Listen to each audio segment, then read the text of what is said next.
한덕수 권한대행은 대통령의 탄핵 결정 전까지 헌법재판관을 임명할 수 없습니다.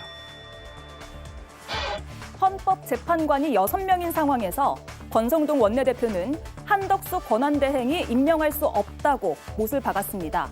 대통령이 거리 상태라면 권한대행이 임명할 수도 있겠지만 지금은 직무 정지 상태라 임명할 수 없다, 이런 논리인데요. 그런데 이걸 반박하는 목소리가 있습니다. 헌법재판관 충원 문제에 대해서 기자분의 질문이 있었습니다. 이때의 대통령의 임명권은 형식적 임명권에 불과하고 실질적 임명권은 대법원장이 갖고 있습니다. 이정미 재판관 후임은 대법원에서 절차를 밟아주는 것이 바로 과거의 권성동 탄핵소추위원장입니다. 대통령의 임명권은 형식적인 거라서 탄핵 재판 전에라도 빠르게 후임을 정해달라는 주장입니다. 권 원내대표, 8년 전에는 민주당이 정반대의 주장을 했었다며 목소리를 높이기도 했는데요. 당시 추미애 민주당의 당대표는 또한 당시 우상호 원내대표는 또한 당시 박범계 법사위 간사는 과거 민주당의 주장과 180도 달라진 것입니다. 그런데 이런 말들이 탄핵 심판 지연 작전으로 해석이 되면서 비판도 나왔습니다. 그런데 정작 헌재에선 예전 사례가 있기 때문에 할 수 있다, 이런 취지로 답변을 했습니다. 2017년의 권성동 위원장이 2024년의 권성동 원내대표를 이긴 것 같습니다. 네, 권성동 원내대표가 한덕수 권한대행은 탄핵 인용 전에 헌법재판관 임명이 불가능하다, 이런 주장을 하면서 과거의 자신의 주장과 배치되는 발언을 했습니다. 일단 민주당은 말장난이라면서 반박했는데 들어보겠습니다. 터무니없는 주장입니다. 헌법 제111조에 따르면 대통령은 재판관 중 3인은 국회에서 선출하는 자를, 3인은 대법원장이 지명하는 자를 임명한다고 되어 있습니다. 지금 공석 3인은 국회의 추천 몫입니다. 따라서 국회에서 3인을 추천하면 대통령은 임명 절차만 진행하는 것인데 대통령 직무 정지 시 권한대행이 임명을 못한다는 것은 말장난에 불과합니다. 자, 이거 한번 따져봐야겠습니다. 네 분에게 다 질문을 드릴게요. 일단 김희정 의원님, 권한대행이 헌법재판관을 임명할 수 있습니까, 없습니까? 이번 사안에 대해서는요? 저는 있다고 생각합니다. 있다. 특히 박찬대 원내대표가 얘기했듯이 국회 추천목 3명이기 때문에 더 가능하다라고 생각하고요. 권성동 원내대표가 8년 전에 지금 얘기를 저희가 들었잖아요. 그래서 그때는 맞고 지금은 틀린 것이냐라고 반문하고 싶고요. 특히 저는 국회 추천목 시나 뭐 이런 걸 떠나서도요. 이게 지금 헌법재판관 3명이 공석인 이 상황에서 계엄 전에 이미 추경호 원내대표, 박찬대 원내대표가 11월 29일 날 3명을 추천하기로 합의를 한 겁니다. 이거는. 예. 그러니까 계엄 전 상황이에요. 그리고 2명은 민주당, 1명은 국민의힘으로 추천하기로 합의를 했고, 그리고 인사청문위원들까지도 이렇게 하자라고 얘기를 한 바가 있습니다. 그런데 계엄 후 상황에 지금 이 상황을 민주당이 만들었습니까? 더 책임감을 가지고 권성동 원내대표가 빨리 헌법재판관을 추천하고 인사청문회를 통해서 임명을 해서 완전체인 헌법재판소에서 탄핵심판이 이루어지도록 하는 게 저는 책무라고 생각합니다, 오히려. 그런데 바로 몇 주 전에 그 여야 합의를 완전히 다 무시해버리고 지금 8년 전에 본인의 이야기도 부정하면서 안 된다라고 얘기하는 거는 어불성설이라고 생각하고요.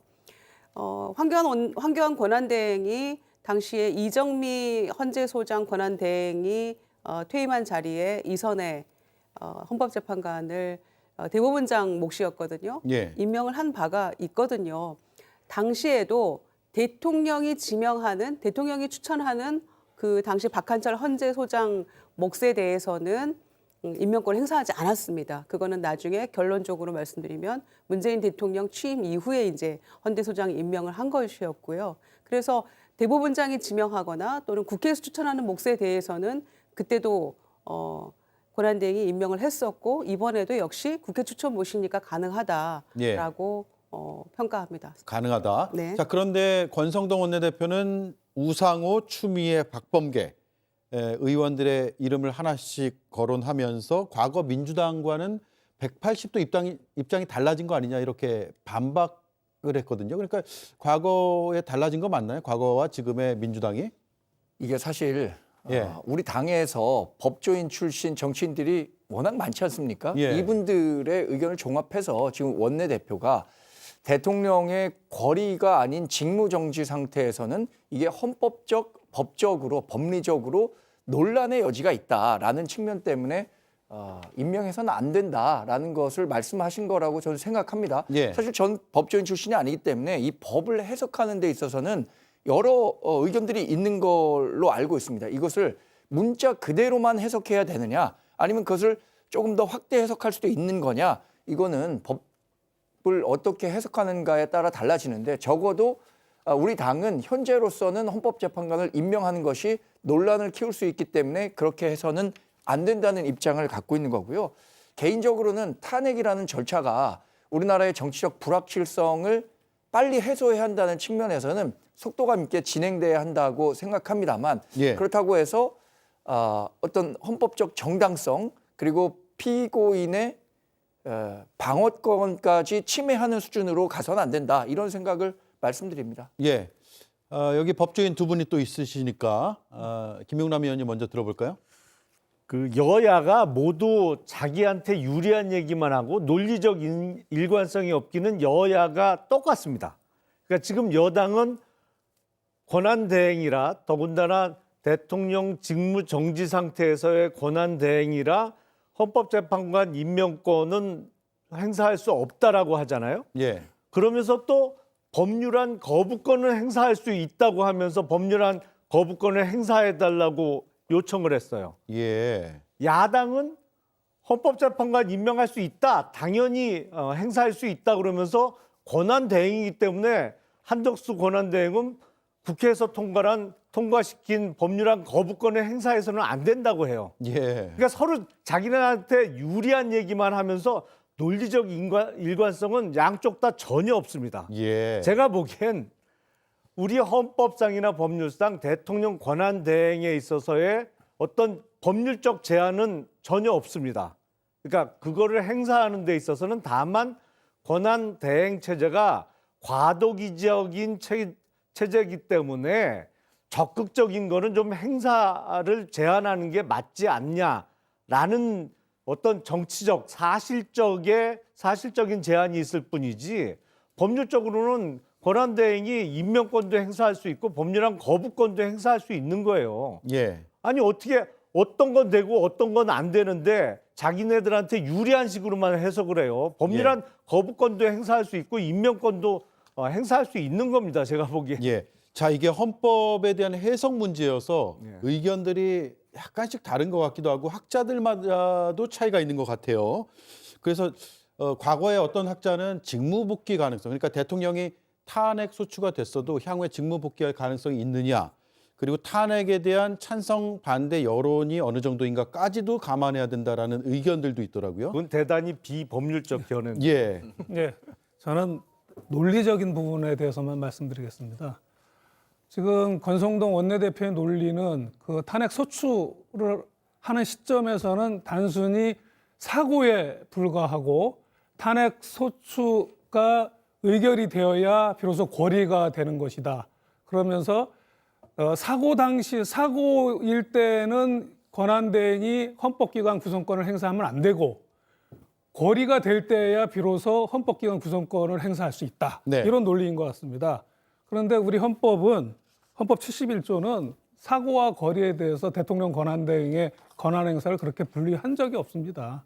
똑같이 사고든 권리든 권한대행이 대통령의 권한을 행사할 수 있도록 하고 있다는 점에서 우선 헌법의 명문에 반하는 주장을 하고 있습니다. 예. 그리고 두 번째로는요.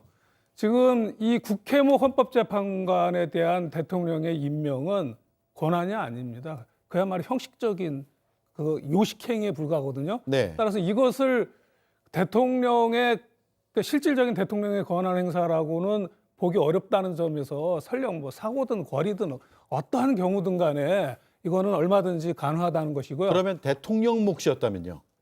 대통령 몫일 경우에는 이제 약간 이제 논란의 여지는 있겠죠. 예. 그 부분은 제가 남겨놓겠습니다. 예. 뒤에 이야기하겠습니다. 어쨌든 국회 예. 몫이기 때문에 예. 가능하다. 바로 뒤에 이야기하겠습니다. 예. 우리 헌법이 그 대통령이 사고나 거리로 직무 수행이 불가능할 경우에 권한대행으로 하여금 대통령 권한을 행사하도록 하고 있는 취지는 대통령의 직무 불능으로 인해서 헌정 질서의 가동이 불가능해지거나 어지럽히는 것을 방지하기 위해서 만든 권한대행 제도를 둔 것입니다. 예. 그런데 지금 우리 헌법재판소가 법에 의하면 7인 이상의 재판관이 있어야만 심리가 가능하다는 것이 헌법 조문에 있습니다. 그 이야기는 뭐냐면은 7인 이상이 되어야 결정도 할 수 있다는 이야기를 함축하고 있는 것입니다. 네. 우리 헌법재판소법 23조에 이제 그런 조항이 있는데 지금 그 우리 헌법재판소는 그 이진숙 방통위원장에 대한 탄핵 심판에서 그 부수적인 소송으로 이제 가처분 사건에 대해서 결정을 했는데 뭐라고 결정을 했냐면 결정에 대해서는 모르겠다. 결정 부분은 우리가 판단을 보류한다. 그런데 심리 부분에 대해서는 이거 심리조차 못하게 하는 것은 위헌이다. 어떤 이진숙 피소 추인의 신속한 재판받을 권리를 침해해서 위헌이다라는 취지를 해가지고 임시로 효력을 정지해놨습니다. 네. 헌법재판소 이 태도와 헌법재판소법을 모두 모아서 보면 헌법재판관 7인 이상이 안 되면 이 탄핵 심판에 대해서 결정을 못하게 된다는 겁니다. 이거는 우리 헌정질서가 둔다는 의미하는 것이거든요. 당연히 우리 헌정질서가 원활히 가동하게 하기 위해서는 적어도 7인 이상의 재판관을 채워야 할 의무가 대통령 권한대행에 있는 것입니다. 예. 따라서 어떻게 됐든 간에 대통령 몫이든 국회 몫이든 7인 이상의 재판관을 구성해야 될 의무가 권한대행에 있다는 것이죠. 예. 헌법재판연구관 출신의 김영현 전 판사 위원회 분석인데 자, 반론 있으세요? 공자 앞에서 문자를 아니, 읽는 격이 될 것 뭐 같아서 정치적인 해석도 좀 가능하니까요. 조심스럽습니다만 예. 헌법 71조에서 그러면 거리와 사고를 나눈 이유가 있을 겁니다. 그러니까 거리 때와 사고 때는 상황이 다르기 때문에 이것을 할 수 있는 영역도 좀 다를 수 있는 것 아닌가라는 해석이 제가 가능할 아까 것 말씀드린 같고요. 직무복귀 가능성 이런 것이 아닌가 뭐, 싶은데 그런 일단, 측면으로 네, 하시죠. 이해할 수 있다는 측면을 말씀드리겠습니다. 저는. 예. 아니 그런데 예. 자 사실상은 거리의 경우에는 더 소극적으로 해석하는 게 맞아요. 왜냐하면 우리 헌법상 대통령의 거리 시에는 60일 이내에 다음 대통령을 뽑기 위한 대통령 선거를 실시하도록 되어 있잖아요. 그러니까 거리 시에는 딱 길어야 60일 체제인 거예요. 60일 지나서 당선되면 바로 임기 시작이죠. 그렇죠. 그러니까 예. 권한대행의 최장기 기간은 60일 이내로 한정되는 겁니다. 근데 사고시는 이게 2달이 될지 넉 달이 될지 아니면 6개월이 갈지 모르는 체제거든요. 사실 그렇잖아요. 원래는 우리 탄핵 재판이 180일 이내에 180일 그러니까 6개월 이내에 결정하도록 되어 있습니다. 예. 그러면 탄핵 재판이 조금 길어진다고 하면 권한 대행 체제는 최장 8개월이 갈 수 있는 거예요. 예. 탄핵이 되더라도. 그러면 8개월 동안 아무 일도 하지 말라는 건 말이 안 되잖아요. 그러네요. 사실 거리와 사고를 나눈다고 하면 오히려 사고 시에 더 적극적인 권한 행사가 필요한 상황이 만들어지는 겁니다. 논리적으로는. 예. 자, 정리 한번 할게요. 중간에. 그러면 세 분은 정광재 위원 제외한 세 분은 헌법재판관을 한덕수 권한대행이 임명할 수 있다라는 의견이고 정광재 위원은 일단 당에서 법률적 검토 결과 할 수 없다. 그리고 민주당은 과거에 할 수 없다고 주장하지 않았느냐라는 반문까지를 덧붙인 입장이라는 점 정리하겠습니다. 할 수 있다가 아니라 예. 하여야 한답니다. 하여야 한다. 7인 이상의 재판관을 구성할 의무가 권한대행에게 있다는 이야기입니다. 알겠습니다. 여기서 결론은 안 날 것 같고요. 물론 지금 여러 팩트체크 기사들이 올라오고 있고 저도 옛날에 팩트체크를 좀 했었는데 그때는 헌법재판소장과 관련해서는 하기가 어렵다라는 쪽에 중론이 모아지긴 했어요. 왜냐하면 대통령이 임명을 하지만 국회가 동의를 해야 된다라는 헌법 조항이 있기 때문에 당시에 다수당은 야당이었죠. 새누리당이 소수당이기 때문에 새누리당이 하고자 하더라도 야당이 동의하지 않으면 안 된다라는 게 예, 결론이었는데 그 부분은 이제 그거는 이번 사안과는 좀 예, 다른 논리적인 사안이고요. 부분이 아니라 이제 예. 사실상의 문제인 거죠. 예. 지명을 하더라도 야당에서 동의를 하지 않으면은 이게 부결이 네네. 돼서 못하니까 못한 거고요. 예. 다만 그때와 지금이 다른 거는 그때는 한 명만 결혼이었습니다. 따라서 나머지 8명으로 심리도 가능하고 결정도 가능한 때였고요. 그러네요. 지금은 6인이라서 결정은 당연히 못하고 심리는 임시적으로 헌법재판소가 효력 정지를 시켜놨기 때문에 가능한 겁니다. 그러니까 네. 차원이 완전히 다른 경우죠. 법리적인 논쟁을 떠나서 저는 근본적인 문제는 이런 겁니다. 지금 왜 6명밖에 없는 헌법재판소의 결혼 상태가 발생했느냐. 이 부분은 민주당이 책임을 무한히 갖고 있다고 생각합니다. 3명을 국회에서 추천하라고 했는데 그러면 3명 추천하라고 했는데 민주당 그동안 추천했습니까? 추천 안 하다가 결국 2명의 추천권을 갖게 된 후에야 부랴부랴 지금 추천을 해서 빨리빨리 진행하라는 거예요. 그리고 또 헌법재판소에 그동안 수많은 국무위원들에 대한 탄핵안이 접수되면서 거의 사실상 기능마비에 당을 할 정도의 상황을 연출한 데 대해서 그런 데 대해서도 민주당은 정치적으로 우선 사과를 하고 저런 얘기를 해도 예. 모자랄 판에 너무 당당하게 요구하니까 아마 우리 당에서도 네. 이런 법리적인 근거를 대고 있다고 생각합니다. 뭘 또 이 상황에서 민주당이 나옵니까? 제가 아까 말씀드렸잖아요. 헌법재판 3인의 공석에 대해서 이미 계엄 전에 누가 계엄하라고 그랬습니까? 계엄 전에 여야가 합의해서 하기로 했다니까요, 추천을. 그래서 자연스럽게 이루어졌으면 되는 것인데 이 무도한 계엄이라는 내란 수괴 혐의를 받는 이 대통령 때문에 오늘날 이런 복잡한 상황이 발생한 거 아닙니까? 그게 무슨 민주당 때문입니까? 윤석열 대통령 때문 아닙니까? 두 번째, 그리고 아까 권성동 그 당시 의원이 소추위원장이었나요? 그때 했던 이야기는 2017년 2월에 한 얘기예요. 그런데 당시 박한철 헌재 소장이 2017년 1월에 임기가 끝납니다. 그러니까 이 소장의 그 공석을 어떻게 할 것이냐를 놓고 했던 이야기고요. 그런데 박한철 당시 소장이 대통령 몫이었기 때문에 이런 이야기가 지금 공방이 있었던 건데 지금 상황하고는 완전히 다른 이야기죠. 예. 자, 여기서 이제 결론은 안 날 것 같은데 제가 아까 김용남 의원의 발언 중에 인상 깊었던 부분이 있어서 이거 조금만 더 논의를 해보죠. 그러니까 지금 여당과 야당이 유리한 것은 할 수 있다. 불리한 것은 할 수 없다라고 해석을 하고 있다는 거예요. 거부권과 임명권. 그런 상황입니까? 김영일 그렇죠. 의원님? 예. 근데 제가 보기에도 그러니까 논리가 일관된 주장을 하는 것 같지는 않아요. 그런데 저는 논리적 인간성이 없다. 예, 양쪽 다. 상대적으로 이제 국민의힘이 훨씬 더 논리적 일관성이 없고요. 이제 민주당은 이제 네. 그보다는 완화된데 제가 설명해 드리겠습니다. 아까도 이야기했다시피 그 권한대행 제도의 취지는 대통령의 직무수행 불능으로 인해 가지고 우리 헌정 질서의 가동이 중단되거나 어렵혀질 때를 대비해서 권한대행을 하고 대통령의 권한을 행사하도록 하는 것이거든요. 예. 그런 관점에서 비춰보면은 예를 들어서 제2 이제 그 법률안 거부권과 관련돼서는 그 법률안의 위헌성이 너무 농후해서 도저히 우리 헌정 질서에 수용하기 불가능하다라고 하면 예. 권한대행은 그것에 대해서 제2요구권을 행사할 수 있습니다. 저는 행사할 수 있다고 봅니다. 그런데 그런 사유도 없이 그냥 정파적인 이해관계 혹은 직무가 정지된 전 대통령이 추진했던 정책이라는 이유로 만일에 제2요구권을 행사한다고 한다면은 그건 오히려 위헌적인 권한 행사이고 오히려 탄핵 사유가 될 수 있다고 봅니다. 예. 정광재 의원 생각은 어떠세요? 저는 이제 이게 정치적인 사안으로 변질돼 갖고 각자 유리한 이야기를 하고 있다는 생각에는 뭐 동의를 하고 있습니다. 마치 후쿠시마 원전수 방류와 관련한 논쟁을 보는 것 같아요. 문재인 정부 시절에는 후쿠시마 원전수 방류와 관련해서 민주당은 일본의 주권적 사항이기 때문에 어쩔 수 없다라는 입장이었어요. 그런데 그 실제 방류는 사실 문재인 정부 들어서 이루어졌죠. 당시에 그렇게 방류할 수도 있다라고 했던 민주당 의원들이 윤석열 정부 때 방류한다니까 후쿠시마 원전수에는 엄청난 양의 방사능 물질이 있기 때문에 이 이른바 후쿠시마 원전수 논란을 일으켰던 거 아닙니까?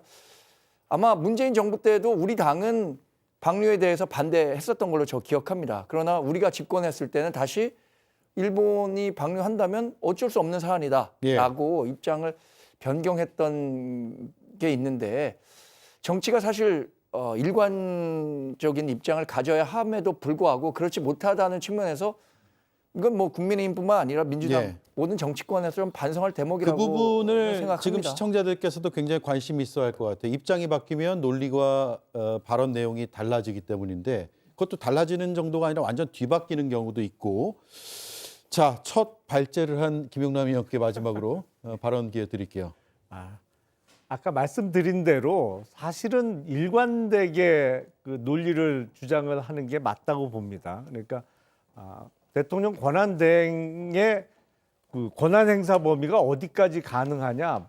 헌법상 법률상의 장애는 없습니다. 다만 법률안 거부권 같은 경우에 그게 예. 위헌 법률이 명백한 경우는 당연히 거부권을 행사해야 되는 경우고 또 한 가지의 경우는 그 정부에 대한 재정적 부담을 너무 과도하게 그 지우는 법안의 경우에도 저는 거부권 행사할 수 있다고 봅니다. 그래서 거부권 행사나 어떤 대통령의 권한 행사가 바로 탄핵 사유가 된다고 생각하지는 않고요. 우리는 예. 그 정치적 탄핵 제도가 아니고 사법적 탄핵 제도를 갖고 있기 때문에 그야말로 탄핵이 이루어지기 위해서는 헌법 또는 법률상의 중대한 위배가 있을 경우에 한정해서만 탄핵을 할 수 있다. 그렇게 생각합니다. 예. 그래서 사실상의 법률적 제한은 없는 거다라고 생각합니다. 예. 자, 발언이 끝나자마자 속보가 들어왔습니다. 윤석열 대통령의 비선 논란이 있었던 무속인 건진 법사가 검찰에 체포됐다는 소식입니다. 건진 법사가 체포됐고 정치자금법 위반 혐의가 적용이 됐다는 건데 조금 더 자세히 설명을 드리면 남부지검이 오늘 건진 법사로 알려진 전성배 씨를 체포했습니다. 2018년 정치자금법 위반 혐의를 적용했고요. 오늘 오전에 전 씨 자택을 압수했고 전 씨를 체포를 했습니다. 2022년에 이 건진 법사는 윤석열 대선 후보 캠프에서 네트워크 본부 고문 역할을 맡아서 영향력을 행사했던 것으로 알려진 인물이고요. 김건희 여사와도 친분이 있는 것으로 알려진 인물입니다. 지난 대선 당시에 주변에 자신이 윤석열 검사의 멘토 역할을 했다. 스스로 국사가 될 사람이라고 말했던 걸로 보도가 되면서 무속인 비선 논란을 빚은 인물이기도 합니다. 오늘 체포됐고 정치자금법 위반 혐의가 적용됐다는 남부지검발 소식을 저희 JTBC가 단독으로 지금 온라인에 보도한 상태입니다. 네, 여기까지 하고요. 윤석열 대통령 측이 지금 변호인단을 꾸리고 있습니다. 이 변호인단 중에서 석동현 변호사가 지금 합세한 것으로 보이는데 이 합류한 석동현 변호사가 내란죄 요건이 성립이 되지 않는다라고 주장하면서 정권 찬탈을 위해 내란을 일으키는 것도 아니고 폭동 요소도 없다 이렇게 주장을 했거든요. 이 주장만 좀 따져보고 첫 번째 이슈를 마무리하겠습니다. 김유정 의원님. 글쎄요, 오랜 뭐 40년직인지 뭐 그런 얘기 있었잖아요. 석동현 변호사하고는. 그러면 진정한 친구라면 정신 차리라고 얘기를 해줘야죠. 대통령 스스로도 내란 혐의 이런 거 없다라고 얘기하면서 마치 검찰총장 출신인데 본인이 지금 헌법재판소장이라도 되는 것처럼 지금 판사까지 겸직하려고 그 용산에서 얘기가 나오고 있는 거 아닙니까? 그리고 네. 석동현 변호사는 어떻게 이게 내란 혐의가 없다고 국회가 계엄군에 의해서 짓밟힌 그 현장을 5천만 국민이 두 눈으로 거의 실시간으로 다 목격을 했고 거기를 시민들이 국회 앞을 막아서면서 그 장면을 다 봤는데 그걸 보고도 어떻게 이런 이야기를 할 수 있는지 네. 이분이 정말 변호사로서 자격이 있는 분인지 국민의힘 내부에서도 많은 법조인 출신 의원들도 이거는 문제가 있고 뭐 떡 떨어지는 내란 혐의 맞다라고까지 얘기를 하고 있어요. 그 탄핵 반대가 85명인 그 당에서도. 그런데 어떻게 이런 이야기를 이렇게 쉽게 하는지 그리고 국민들이 지금 이 상처가 아직도 아물지 않고 있어요. 헌재에서 탄핵이 인용된 그 순간까지를 지금 국민들이 목 놓아 기다리고 있는 그런 상황인데 예. 이런 얘기를 이렇게 쉽게 한다는 것, 그리고 더군다나 국민들이 기억하고 있어야 된다, 이런 이야기를 어떻게 합니까? 어느 국민이 지금 이거에 그 찬성할 수 있겠어, 이 발언에 대해서? 예. 그래서 정말 각성을 촉구합니다, 정말. 각성을 촉구한다. 저는 뭐그 예. 변호인 의뢰인을 변호해야 할 변호인으로서 그냥 하는 말이지 그걸 그렇게 진지하게 들을 이야기는 아니라고 생각합니다. 알겠습니다. 의견이 같습니다. 예. 변호사는 자신에게 사건을 의뢰한 분에게 유리한 이야기를 당연히 법정에서 해야 되는 거고, 사실 김용현 전 국방부 장관, 또 박한수 겸 사령관, 조지호 경찰청장, 이런 분들이 지금 내란 혐의로 구속영장이 발부가 됐습니다. 사법부에서 구속영장을 발부할 때는 범죄에 상당히 어느 정도 소명이 돼야 구속영장이 발부되는 것으로 알고 있거든요. 예. 근데 그런 측면에서 본다면 대통령도 내란 혐의를 받고 있는 것은 맞죠. 그러나 모두에 말씀드린 것처럼 변호사의 조력을 받아서 자신의 방어권을 행사하고, 그것에 대해서는 뭐 내란죄와 관련한 검찰 수사든 아니면 헌법재판소에서 이루어지는 탄핵 재판이든 성실히 재판에 임해서 자기가 주장하는 바를 설명하고 예. 무죄를 이끌어내면 되는 겁니다. 저는 내란 혐의를 받고 있는 것은 맞지만 지금 내란죄가 형성됐다, 이렇게 판단하는 것은 이르다고 생각합니다. 네, 김용남 의원님. 진짜 마지막 질문인데 네. 지금 건진법사 검찰 체포된 네. 속보를 전해드렸는데 이게 남부지검 사건이거든요. 2018년 정치자금법 위반인데 네. 왜 이 시기에 체포가 됐을까? 그래서 대통령의 탄핵 소추와 연관이 있는 것이냐, 검찰이 언제든지 할 수 있었지만 뒤늦게 나선 것이냐, 뭐 여러 시청자들의 의견이 지금 올라오고 있습니다. 지금 탄핵 소추는 주된 그 이유가 내란죄에, 그것도 이제 내란 수괴 혐의이기 때문에 건진법사라는 사람의 정치자금법은 탄핵하고는 크게 상관은 없어 보이고요. 제가 말씀드린 건 예. 대통령 탄핵 소추로 인해서 상황이 많이 바뀌면서 예. 검찰이 이른바 대통령과 관련돼 있는 예. 인물들에 대한 수사들을 좀 속도를 내는 거 아니냐, 이런 말씀이거든요. 사실은 밀린 숙제 지금 급하게 하고 있는 거죠. 밀린 숙제하고 진작에 있다. 했어야 되는데 권력이 살아있을 때 제대로 못했던 수사를 지금 이미 권력은 사실상 죽은 거 아닌가, 이렇게 객관적으로 판단되는 상황에서 밀린 숙제를 급하게 하고 있는 겁니다. 사실은 건진법사라는 사람이 정치인은 아니기 때문에 정치자금법 위반 혐의로 체포됐다고 하면 대략 뭐 짐작해 보면 누구의 공천을 받아주겠다, 뭐 이런 등의 명목으로 돈을 받았던 거 아닌가 싶은데요. 2018년도에는 또 그 지방선거가 있던 해니까요. 그런 거 아닐까라고 추정은 됩니다만 사실은 진작 했어야 되는 수사죠. 예, 하려면 진작에 했어야 되고 밀린 숙제를 이제 하기 시작했다. 예, 전적으로 저는 공감하고요. 벼락치기 수사 지금 갑자기 하는 거 아닙니까? 태세 전환해가지고 건진법사 이야기는 정권 초기부터 계속 그 대선 캠프에서부터 쭉 나왔던 이야기고, 또 이 사람뿐만 아니고 다른 사람 이름들도 거론된 사람 굉장히 많았잖아요. 네. 그런데도 뭐 불러서 소환 조사 한번 안 하지 않았습니까? 관저 이전할 때 누가 갔느니 안 갔느니 이런 얘기 나왔을 때도 거들떠보지도 않고 완전히 무시했었잖아요. 국민들은 굉장히 의심이 짙은데도. 그래서 이제 갑자기 태세 전환해서 벼락치기 하고 있는데, 건진법사는 이제 2018년 정치자금법 위반이 어떤 건인지는 잘 모르겠습니다만은 김영선 의원 공천 관련해가지고 건진법사 이야기가 한 번 나온 적이 있잖아요. 예. 기억나시죠? 명태균 씨가 화가 난 겁니다. 내가 해줬는데 김영선 의원이 건진법사가 자기 공천을 줬다 그래가지고 내가 여러 사람 앞에서 공개를 한 게 바로 그 문건 아닙니까? 네. 민주당이 10월 31일 날 공개했던 2022년 5월 9일에 대통령하고 명태균 씨의 통화 내용, 뭐 김영선 해주라고 했는데 말이 많네. 그 통화 내용이 이렇게 공개가 된 거거든요. 건진법사가 해줬다라는 김영선 의원의 말에 발끈해서 여러 사람 앞에서 그걸 공개를 했고, 뭐 중간에 생략된 것들이 이제 나오기 시작한다. 네. 까지가 현재 진행형 아닙니까? 그래서 그 2022년 재보궐선거랄지 지방선거 이것과도 어떤 연관이 있는지, 아마 긴급 체포가 됐으니까 2018년 건뿐만 아니라 그 이후의 것들도 뭐 소상히 수사가 될 거라고 생각합니다. 네. 일단 건진 법사는 윤석열 대통령 대선 캠프에서 활동하기도 했고요.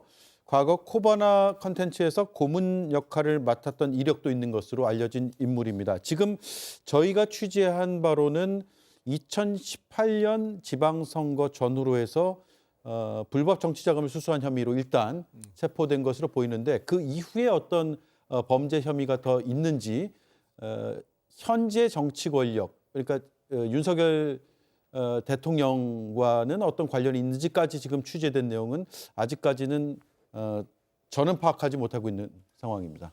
대략 우리나라 같은 5년 단임제 대통령을 채택하고 있는 국가에서는요. 집권 4년 차 정도 되면 이제 이런 그 대형 부패 스캔들이 나오게 마련입니다. 왜냐하면 돈을 줬거나 이런 뭐 청탁을 했던 사람들이 권력이 있는 상태에서는 부탁한 것에 대해서 권력이 있을 상태에서는 조금 더 기다리면 일이 해결될 테니까 기다려봐라. 이런 식으로 하면 충분히 설득을 돼서 이걸 문제 삼지 않는 경우가 많죠. 그런데 실제로 권력이 다 지나가는 시점까지 자신이 했었던 뭐 청탁이라든가 이게 통하지 않게 되면 이제 권력의 기간은 짧아졌는데 본인이 촉탁했던 건 이루어질 가능성이 적어졌고 이러면 저절로 수사기관 가서 불게 된다고 한다는 얘기를 제가 많이 들었습니다. 검찰로부터. 알겠습니다. 시점이 뭐 비슷한 시점이 된 게 아닌가라는 생각도 들고요. 불게 된다. 전문 용어까지 나왔군요.